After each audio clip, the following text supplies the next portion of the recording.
Hi అండి అందరికి. ఇప్పుడు మేము బస్ టికెట్స్ ఎలా బుక్ చేసుకుంటానో చూపిస్తాను. ఫస్ట్ అయితే ఫ్లిప్కార్ట్ యాప్లోకి అయితే వెళ్తానండి.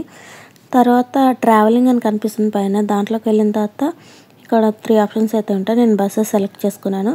మీరు ఎక్కడి నుంచి ఎక్కడికి ట్రావెల్ చేయాలనుకుంటున్నారో ఆ ప్లేసెస్ని అయితే సెలెక్ట్ చేసుకోవాలి. డేట్, తర్వాత సర్చ్ బస్సెస్ అంటే మీకైతే ఎన్ని బస్సెస్ ఉన్నాయో అవన్నీ బస్సెస్ అయితే చూపిస్తాయండి. ఇలాగా ఈ బస్సులో మీరు వెళ్ళాలనుకుంటున్న బస్ని అయితే సెలెక్ట్ చేసుకోవాలి. నేనైతే ఇక్కడ స్ట్రీమ్ లైన్ టూర్స్ అండ్ ట్రావెల్స్ది అయితే సెలెక్ట్ చేసుకున్నాను. లోపలికి వెళ్ళిన తర్వాత ఇలాగా నేనైతే సీట్ మీకు నచ్చిన దగ్గర అయితే సీట్ సెలెక్ట్ చేసుకోవచ్చు. నేను 2 సీట్స్ సెలెక్ట్ చేసుకున్నాను. మీరు పికప్ పాయింట్ సెలెక్ట్ చేసుకోవాలి. తర్వాత డ్రాప్ పాయింట్ కూడా సెలెక్ట్ చేసుకోవాలి.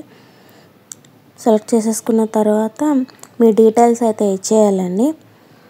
ఏజ్, నేము, జెండర్ అయితే సెలెక్ట్ చేసుకోవాలండి. నేను ఇక్కడ అదే సెలెక్ట్ చేస్తున్నాను. నేమ్ వచ్చేసి సంధ్య, లాస్ట్ నేమ్ వచ్చేసి వి అని పెడతాను. ఏజ్, తర్వాత నేను 2 టికెట్స్ చేస్తున్నాను కాబట్టి మా హస్బెండ్ని నాదే అయితే చేసి చూపిస్తున్నాను. మీకు బాగా గుర్తుపెట్టుకోవాల్సింది ఏంటంటే 2 టికెట్స్ కాస్ట్ 2000 దాటి ఉండాలండి. 2000 దాటి ఉంటే మీకు ఏంటంటే ఇన్స్టాంట్గా 500 అయితే తగ్గుతుంది. అది ఎలా తగ్గుతుందో మీకు అయితే చూపిస్తాను. ఇక్కడ మీ నెంబర్, ఈమెయిల్ ఐడి అయితే ఇచ్చేయాలి. ఈమెయిల్ ఐడి ఇచ్చేసిన తర్వాత మీకైతే ఇలా వస్తుంది. ఇక్కడ సేవ్ మోర్ విత్ కూపన్స్ అని ఉంది కదండి. ఇక్కడ చూడండి 2174 ఉంది కదా, దాన్ని నేను 500 మైనస్ అయితే చేస్తాను.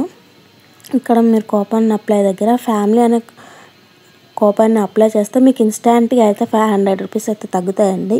మేము ఎప్పుడు ట్రావెల్ చేయాలనుకున్నా సరే ఇలాగే అయితే చేస్తాము. మాకైతే తక్కువకే వస్తాయి ఇందులో అయితే. తర్వాత కంటిన్యూ టు పేమెంట్ దగ్గరికి వెళ్ళిన తర్వాత మీరు కార్డ్తోనైనా యూపీఐతోనే పే చేసుకోవచ్చు. ఇదేమి ప్రమోషన్ ఏం కాదండి, నాకు తెలిసింది ఎవరికైనా యూజ్ అవుతుందేమో అని నేనైతే చెప్తున్నాను. For watching.